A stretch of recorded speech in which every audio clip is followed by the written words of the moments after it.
Hello, నేను Jhansi. Anantapuram MLA నోరు జారారు. ఆయన ఏమన్నారంటే అక్కడ ఉన్న వాళ్ళకి పేకాట క్లబ్బులు కట్టిస్తానని చెప్పేసి హామీ ఇచ్చారు. అది కూడా చంద్రబాబుతో చెప్పి కట్టిస్తాను అని చెప్పడం జరిగింది. ఈ విషయాన్ని వైసీపీ వాళ్ళు ట్రోల్ చేస్తూ ఉన్నారు. అసలు ఏం జరిగింది, ఆయన ఎందుకు అలా అన్నారు, చంద్రబాబు గారు కూడా దీన్ని ఏ విధంగా చూస్తారు అనేసి తెలుసుకునే ప్రయత్నం చేద్దాము. ప్రస్తుతం మనతో సీనియర్ జర్నలిస్ట్ సిఎస్ రావు సార్ ఉన్నారు. ఆయన అడిగి ఈ అంశం గురించి మాట్లాడుకుందాం. Hi sir. హలో. ఈయన సార్ అనంతపురం వైసీపీ ఎమ్మెల్యే గారు నోరు జారారు. పేకాట క్లబ్లు కట్టిస్తాను, అది కూడా చంద్రబాబు గారితో చెప్పి మరీ చేపిస్తాను అన్నారు. ఈ విషయాన్ని ఎలా చూడొచ్చు అంటారు? ఒకటి ఏంటంటే, చంద్రబాబు నాయుడు గవర్నమెంట్ వచ్చిన తర్వాత కొంతమంది అనాలోచితంగా మాట్లాడి కొంత ఇబ్బంది పడినటువంటి సందర్భాలు కూడా ఉన్నాయి. అలాంటి జాబితాలో ఇప్పుడు అనంతపురం ఎమ్మెల్యే దగ్గుపాటి వెంకటేశ్వర వరప్రసాద్ చేరారు.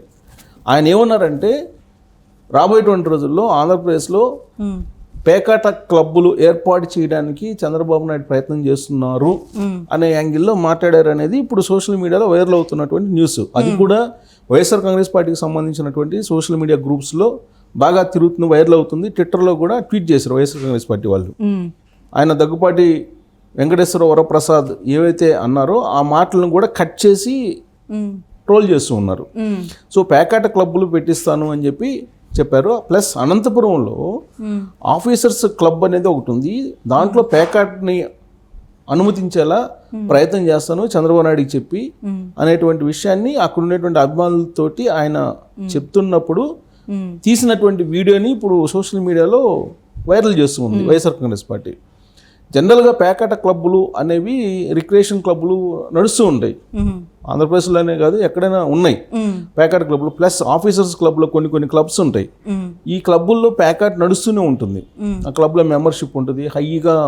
హై ఎండ్ పీపుల్ ఎవరైతే ఉన్నారో వాళ్ళు దాంట్లో మెంబర్షిప్ తీసుకుంటారో అవి నడుస్తూ ఉంటాయి. అయితే ప్రత్యేకించి పేకాట క్లబ్బులను ఏర్పాటు చేస్తాము చంద్రబాబు నాయుడు చెప్పి అని చెప్పి ఎప్పుడైతే ఈ దగ్గుపాటి వెంకటేశ్వర వరప్రసాద్ అన్నారో అది ఇష్యూ అయింది.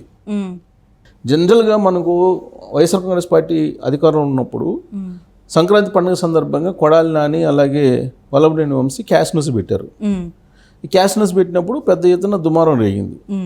అసలు అది గోవాలో ఉండేటువంటి సంస్కృతి ఆంధ్రప్రదేశ్లోకి తీసుకొచ్చారు అని. ఇప్పుడు పండుగ సంక్రాంతి సందర్భంగా కూడా కోడి పందాలు వేయడం నేరం అని తెలుసు, అయినా కానీ దాటి మీద కేసులు పెడుతున్నారంటే పెట్టడం లేదు పూర్తి స్థాయిలో. కోడి పందాలు నడుస్తూనే ఉన్నాయి. అసలు రాజశేఖర రెడ్డి సీఎంగా ఉన్నప్పుడైతే ఏకంగా అసలు వాటికి అన్అఫిషియల్గా పర్మిషన్ ఇచ్చేసాడు. అన్అఫిషియల్గా పర్మిషన్ ఇచ్చేస్తే అక్కడ కోడి పందాలు కూడా యథేచ్ఛగా వేసుకునేవాళ్ళు. జగన్మోహన్ రెడ్డి ముఖ్యమంత్రిగా ఉన్నప్పుడు కూడా అవి నడుస్తూ ఉండేవి సంక్రాంతి సందర్భంగా. అలాగే ఈ రిక్రియేషన్ క్లబ్లు కూడా ఇప్పుడు పేకాట క్లబ్లు ఏదైతే ఉన్నాయో కొన్ని క్లబ్స్, ఆ క్లబ్లో పేకాట అనేది నడుస్తూ ఉంటుంది. అదేమి కొత్తగా పర్మిషన్ ఇవ్వడం లేదంటే పర్మిషన్లు తీసుకురావడం అనేది కాదు, అది కొత్తగా నడుస్తూ ఉంటాయి. కాకపోతే ఏంటంటే వీళ్ళు బహిరంగ వేదికల్లో ఇలాంటి మాట్లాడినప్పుడు ఖచ్చితంగా కొంత పార్టీకి డ్యామేజ్ అయ్యేటువంటి అవకాశం ఉంది పొలిటికల్గా. ఇప్పుడు వైఎస్ఆర్ కాంగ్రెస్ పార్టీ ఏం చెప్తుంది, చంద్రబాబు నాయుడు వచ్చాడు, చంద్రబాబు నాయుడు ప్యాకెట్ క్లబ్లు పెడతారట అనేటువంటి ఒక ప్రచారం అయితే వచ్చేసింది కదా. ప్యాకెట్ క్లబ్లు ఎందుకు పెడతారు, అసలు ప్యాకెట్ క్లబ్లు పెట్టి ప్యాకెట్కి పర్మిషన్ ఎందుకు ఇస్తారు? ఇచ్చేటువంటి అవకాశం లేదు, ఏ ప్రభుత్వం కూడా ఇవ్వరు, రాజకీయంగా నష్టపోతారు కాబట్టి. అదే అన్అఫిషియల్గా నడుస్తూ ఉంటుంది, దాని మీద కేసులు పెడుతూ ఉంటారు, అవి నడుస్తూ ఉంటాయి. అయినంత మాత్రం చేత అఫీషియల్గా నేను చంద్రబాబు నాయుడు చెప్పి పర్మిషన్లు ఇప్పిస్తాను, ప్యాకెట్ క్లబ్లు పెట్టాలని చెప్పి చంద్రబాబు నాయుడు అనుకుంటున్నారు అనేటువంటి యాంగిల్లో ఆయన మాట్లాడినట్టు వైఎస్ఆర్ కాంగ్రెస్ పార్టీ ట్రోల్ చేస్తుంది. అది రాజకీయంగా కొంత ఇబ్బంది కలిగించేటువంటి అంశం తెలుగుదేశం పార్టీకి. తెలుగుదేశం పార్టీ అధికారంలోకి వచ్చిన తర్వాత చంద్రబాబు నాయుడు 4వ ముఖ్యమంత్రిగా ప్రమాణ స్వీకారం చేసిన తర్వాత మనం కనుక గుర్తు చేసుకుంటే కొంచెం సంచలనంగా కొంచెం వివాదాస్పదంగా అయినటువంటి అంశాలు ఏంటంటే, అచ్చెన్నాయుడు మంత్రి తొలి రోజుల్లో చేసినటువంటి వ్యాఖ్యలు ఏంటంటే, ఎల్లో లాకెట్ లేదంటే ఎల్లో స్టాంపు లేదంటే ఎల్లో బిళ్ళ ఏదైతే వేసుకుని వస్తారో వాళ్ళకి కూర్చోబెట్టి కాఫీ ఇచ్చి పనిచేసి పంపించాలి అనేది ఒక కామెంట్ చేశారు ఆయన. అధికారంలోకి వచ్చాము, వైఎస్ఆర్ కాంగ్రెస్ పార్టీ దిగిపోయింది, తెలుగుదేశం పార్టీ అధికారంలోకి వచ్చింది. ఇక తెలుగుదేశం పార్టీకి సంబంధించిన కార్యకర్తలు ఎవరు వచ్చినా సరే, ఎంఆర్ఓ ఆఫీసులకు కానీ లేదంటే పోలీస్ స్టేషన్కి కానీ ఎవరు వెళ్ళినా సరే పసుపు లాకెట్ వేసుకుని వచ్చినటువంటి వాళ్ళకి పసుపు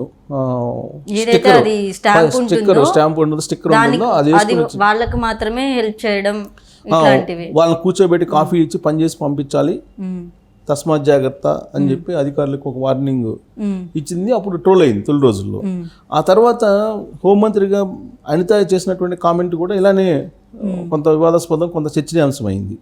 ఆవిడ ఏం చేశారు, ఇక మీ తాట తీస్తాము, ఇప్పటి వరకు మీది, ఇక నుంచి మాది, ఎవరిని వదిలిపెట్టేది లేదని చెప్పేసి కొన్ని పేర్లు కూడా మెన్షన్ చేశారు. ఆవిడ మెన్షన్ చేసి వర్రా రవీందర్ రెడ్డి ఇది సమ్ పేరు, ఆ పేరు కూడా మెన్షన్ చేసి నీ అంత చూస్తావు, నువ్వు ఎక్కడికి పోతావు అని చెప్పి కామెంట్లు చేశారు. ఆ తర్వాత అతన్ని ఏదో అరెస్ట్ చేసినట్టు కొన్ని ఫోటోలు కూడా వచ్చినాయి. బట్ ఆ తర్వాత అసలు అరెస్టే లేదు అని చెప్పి మళ్ళీ దాని మీద క్లారిటీ వచ్చేసింది. అంటే ఇవన్నీ కూడా కొంచెం ఈ స్టేట్మెంట్స్, అగ్రెసివ్ స్టేట్మెంట్స్ అనేవి అదేదో కక్షపూరితమైనటువంటి పరిపాలన సాగించడానికి వీళ్ళు ప్రయత్నం చేస్తున్నారు అనేటువంటి ఒక స్లోగన్ను, అలాంటి అభిప్రాయం వెళ్ళేటువంటి అవకాశం ఉంది సమాజంలోకి. అలాగే రాంప్రసాద్ రెడ్డి, మంత్రిగా ఉన్న రాంప్రసాద్ రెడ్డికి సంబంధించి గత నెలలో పెన్షన్లు పంచడానికి అందరూ మంత్రులు అలాగే ఎమ్మెల్యేలు అందరూ వెళ్ళినప్పుడు రాంప్రసాద్ రెడ్డి సతీమణి కూడా వెళ్ళారు. అక్కడికి పోలీస్ ఎస్ఐ రాలేదు, సిఐ రాలేదు అనేది ఆవిడ చేసినటువంటి అలిగేషన్. ఆ సందర్భంగా అక్కడ ఉండేటువంటి ఎస్ఐని ఏదో పరుష పదజాలంతో అవమానించారు అనేటువంటిది ఒకటి బయటకు వచ్చింది, ఒక వీడియో. ఆ సందర్భంగా చంద్రబాబు నాయుడు కూడా రియాక్ట్ అయ్యారు.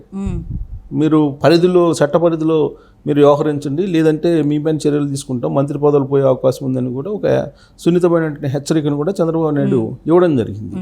అసలు వాస్తవంగా అక్కడ జరిగింది ఏంటి అని అంటే, పెన్షన్లు పంచడానికి వెళ్ళినప్పుడు రాంప్రసాద్ రెడ్డి సతీమణి అక్కడ కొంచెం లా అండ్ ఆర్డర్ ప్రాబ్లం ఉంది, రక్షణ కల్పించాల్సినటువంటి పోలీసులు ముందుగా వెళ్ళి అక్కడ క్లియరెన్స్ చేయాలి.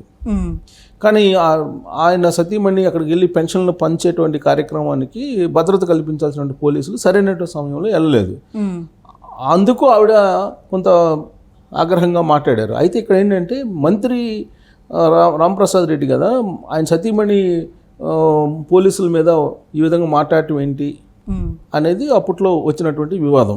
సో ఈ సంఘటనలన్నీ కూడా కొంత రాజకీయంగా ఒకటి రెండు మూడు రోజులు చర్చ జరగడానికి, లేదంటే ఇప్పుడున్నటువంటి ప్రభుత్వం అగ్రెసివ్గా వెళ్తుంది, చట్టబద్ధంగా వెళ్ళట్లేదు అని చెప్పి ఎక్స్ప్లోర్ చేయడానికి వైఎస్ఆర్ కాంగ్రెస్ పార్టీకి వచ్చినటువంటి అనువైనటువంటి పరిస్థితులు.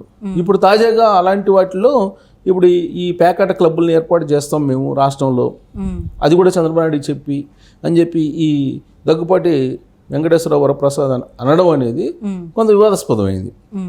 సో దాని మీద ఆయన అయితే ఇంకా వివరణ ఇచ్చినటువంటి దాఖలాలు లేవు. బట్ ఆ క్లిప్ని తీసి వైఎస్ఆర్ కాంగ్రెస్ పార్టీ వాళ్ళు మాత్రం బాగా ట్రోల్ చేస్తూ ఉన్నారు.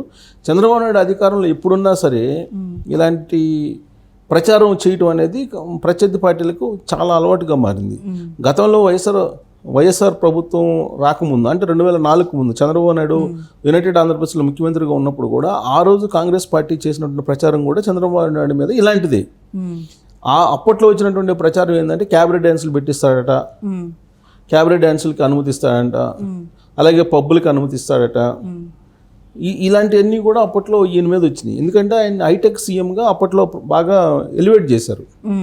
ఈ హైటెక్ సీఎంగా ఎలివేట్ చేసినటువంటి క్రమంలో హైఫై లైఫ్ ఏదైతే ఉంటుందో, ఈ హైఫై లైఫ్కి ఆయన అనుమతులు ఇస్తున్నాడు, బార్లకి ఇస్తున్నారు, క్యాబరెట్ డ్యాన్సులకి ఇస్తున్నాడు అనేటువంటి ప్రచారం అప్పట్లోనే జరిగింది. సో ఇప్పుడు మళ్ళీ ప్యాకెట్ క్లబ్లు ఇవన్నీ క్యాసినోస్కి కూడా పర్మిషన్ ఇస్తారు అనేటువంటి యాంగిల్లో ఇప్పుడు సోషల్ మీడియాలో ఇంకా అద్దు ఉండదు కదా. ప్యాకెట్ క్లబ్లు అనగానే దానికి మళ్ళీ క్యాసినోస్కి కూడా పర్మిషన్ ఇస్తారంటే చంద్రబాబు నాయుడు అనేటువంటిది ఇంకొకటి యాడ్ చేసి సోషల్ మీడియాలో ఇది స్ప్రెడ్ అవుతుంది. సో అందుకే చంద్రబాబు నాయుడు చాలా క్లియర్గా చెప్పారు, చట్టబద్ధ పాలన ఉంటుంది, చట్టానికి లోబడే ఎవరైనా వ్యవహరించాలి, మంత్రులు కానీ ఎమ్మెల్యేలు కానీ ఎవరైనా సరే. ఏదైనా లా అండ్ ఆర్డర్కి ఇబ్బందులు కలిగించేటువంటి సిచ్యువేషన్స్ తీసుకొస్తే తెలుగుదేశం పార్టీ అయినా లేదా ఇతర పార్టీ వాళ్ళైనా ఎవరైనా సరే ఒకటే, వాళ్ళ మీద చర్యలు ఉంటాయి అని చెప్పి ఆయన చాలా క్లియర్గా చెప్పారు. చెప్తూ ఆయన పార్టీ ఎమ్మెల్యేలకి రివ్యూ మీటింగ్లు పెట్టినప్పుడు కూడా చెప్పారు, మీరు మాట్లాడేటప్పుడు 1-4 సార్లు ఆలోచించి మాట్లాడండి, లేదంటే వివాదాస్పదం అవుతారు అనేది కూడా చెప్పారు. పైగా YSR Congress party social media చాలా బలంగా ఉంది. వాళ్ళు ఇలాంటి క్లిప్పింగ్స్ తీసుకొని ట్రోల్ చేసి ప్రభుత్వాన్ని బద్నాం చేసేటువంటి అవకాశం ఉంది. ఇప్పుడు నిజంగా ప్యాకెట్ క్లబ్లకి పర్మిషన్ ఇస్తారా ఆయన చెప్పినట్టు? దగ్గుపాటి వెంకట వరప్రసాద్ ఎమ్మెల్యే చెప్పినట్టు ఇస్తారా, ఇచ్చే అవకాశం ఉందా, అది కూడా చంద్రబాబు నాయుడు పెట్టాలనుకుంటున్నారని కూడా ఆయన చెప్పినట్టు ఇప్పుడు ట్రోల్ అవుతుంది. సో అది సాధ్యం, అఫీషియల్గా ఇవ్వరు. క్లబ్లు ఉన్నాయి అనేక చోట్ల, విజయవాడలో ఉంది, వైజాగ్లో ఉంది, అనంతపురంలో ఉంది, తిరుపతిలో ఉంది, అన్ని చోట్ల ఉన్నాయి క్లబ్లు. వాటిలో మెంబర్షిప్ ఉంటుంది. ఆ మెంబర్షిప్ తీసుకున్న వాళ్ళు లోపల ఎలాగో ఈ ప్యాకెట్లు ఇవన్నీ జరుగుతుంటాయి. అప్పుడప్పుడు తెలుగు పోలీసులు ఏదో రైడ్ చేస్తుంటారు, ఇవన్నీ కామన్ జరిగిపోతుంటాయి. కానీ అఫీషియల్గా పర్మిషన్ ఇచ్చి విచ్చలవిడిగా గంజాయి అమ్మడానికి, లేకపోతే డ్రగ్స్ అమ్ముకోవడానికి, లేదా ప్యాకెట్ చేసుకోవడానికి, లేదంటే వ్యభిచారం చేసుకోవడానికి అఫీషియల్గా పర్మిషన్ ఇస్తారా? ఇవ్వరు.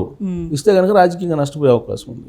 కాబట్టి ఆయన చేసినట్టు కామెంట్ను రాజకీయంగా ఉపయోగించుకోవడానికి వైఎస్ఆర్ కాంగ్రెస్ పార్టీకి ఉపయోగపడుతుంది తప్పితే, ఆయన ఏదో మరి అభిమానుల సంతోషం కోసం, లేదంటే అభిమానులకు సంబంధించి అక్కడ ఏదైనా డిమాండ్ వస్తే ఏదన్నా యాదృచ్ఛికంగా అన్నారు, లేదంటే అక్కడ క్లబ్లో ఆల్రెడీ పర్మిషన్స్ ఉన్నాయి కాబట్టి అన్నారు, తెలియదు. దాని మీద క్లారిటీ ఇవ్వాలి, లేదంటే రాజకీయంగా డ్యామేజ్ జరిగే అవకాశం ఉంది Telugu Desam party. Okay sir, thank you sir.